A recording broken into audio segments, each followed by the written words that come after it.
سلام به همه دوستان عزیزم، خیلی خوش اومدید به این ویدیو و امیدوارم از تماشای اون لذت ببرید.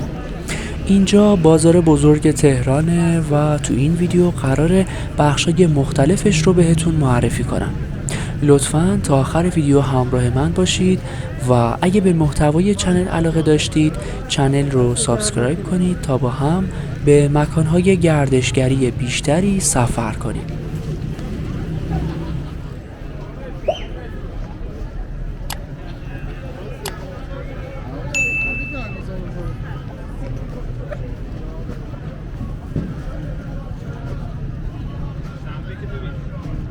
یکی از زیباترین بازارهای ایران بازار بزرگ تهرانه که از نظر فرهنگی، اجتماعی، تاریخی و اقتصادی اهمیت زیادی در شهر تهران داره. اگه به کانال مراجعه کنید ویدیوهای زیادی رو از بازارهای تهران و شهرهای دیگه ایران میبینید که من روزهای قبل با شما به اشتراک گذاشتم.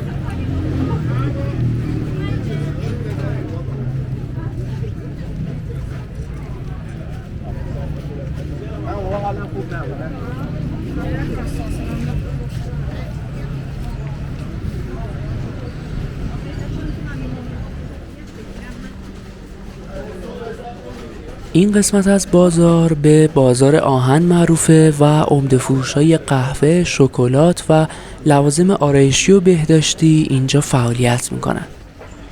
بازار بزرگ تهران در منطقه 12 قرار داره و حدود 1 کیلومتر مساحت داره.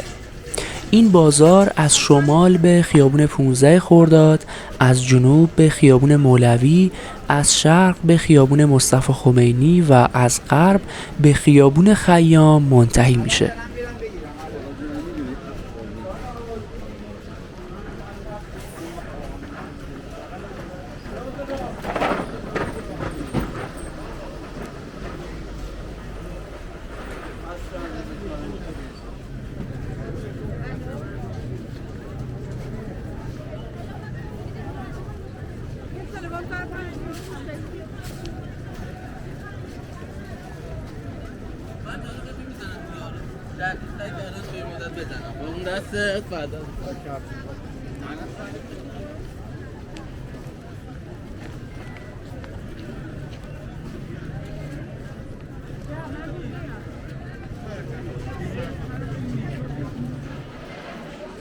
این سقف گنبدی شکل هم چهارسوق بزرگ نام داره که به نوعی مرکز بازاره و بخشای اصلی بازار رو به هم متصل میکنه.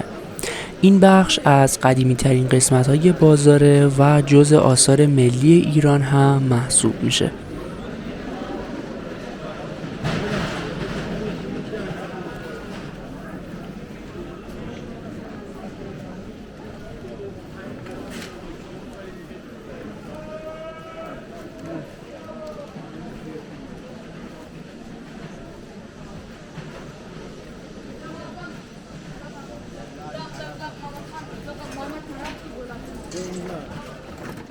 وسعت بازار واقعا زیاده و ممکنه کالای مورد نظرتون رو به راحتی پیدا نکنید. بهتره قبل از حرکت لیست خریدتون رو آماده کنید و با توجه به تابلوهای راهنما به بخش‌های مختلف بازار برید.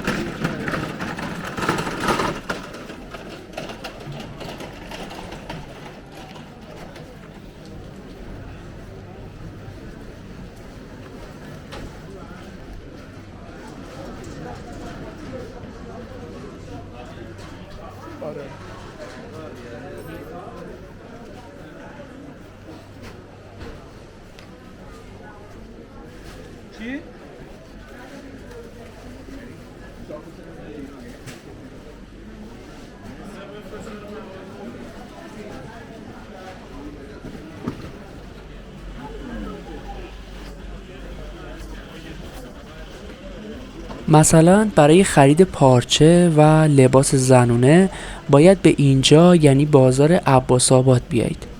توی این بازار میتونید به صورت تکی و یا عمده کالای مورد نظرتون رو با قیمت‌های خیلی خوب خریداری کنید.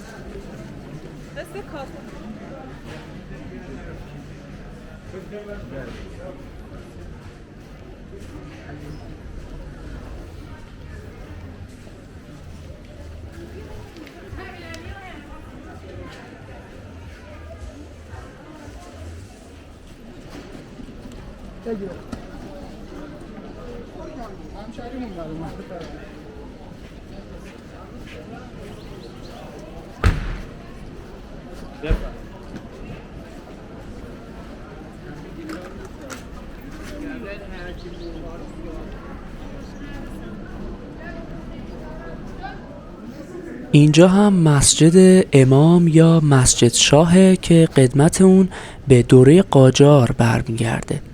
در سال 1363 شمسی هم جزء آثار ملی به ثبت رسیده. این مسجد دومین مسجد بزرگ تهران محسوب میشه و طراحی اون از مسجد وکیل شیراز الهام گرفته شده.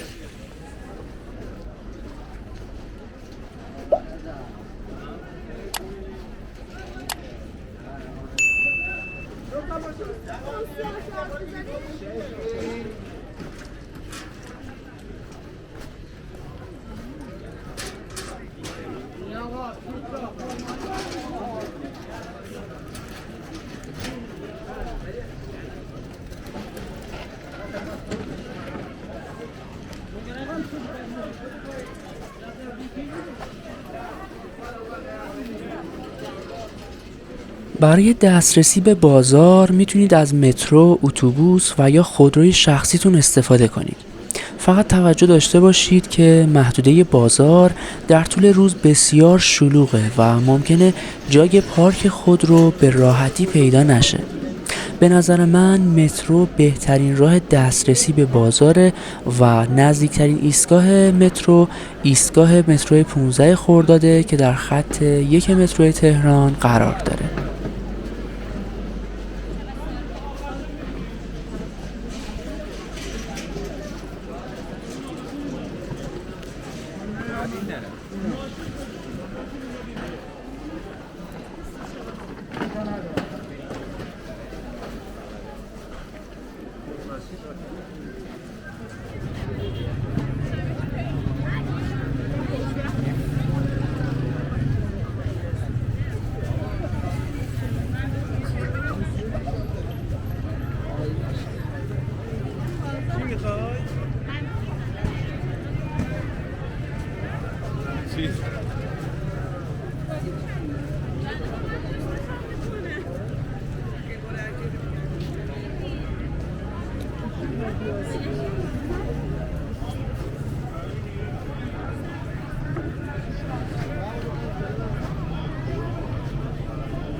دوستان عزیز، بازار تهران همیشه شلوغه. اگه به قصد خرید به بازار میاید بهتره که ساعت اولیه صبح رو انتخاب کنید تا بتونید راحت‌تر توی بازار قدم بزنید. توجه داشته باشید که روزهای جمعه هم تعداد خیلی کمی از مغازه‌ها فعالیت میکنن و به نوعی بازار تعطیله.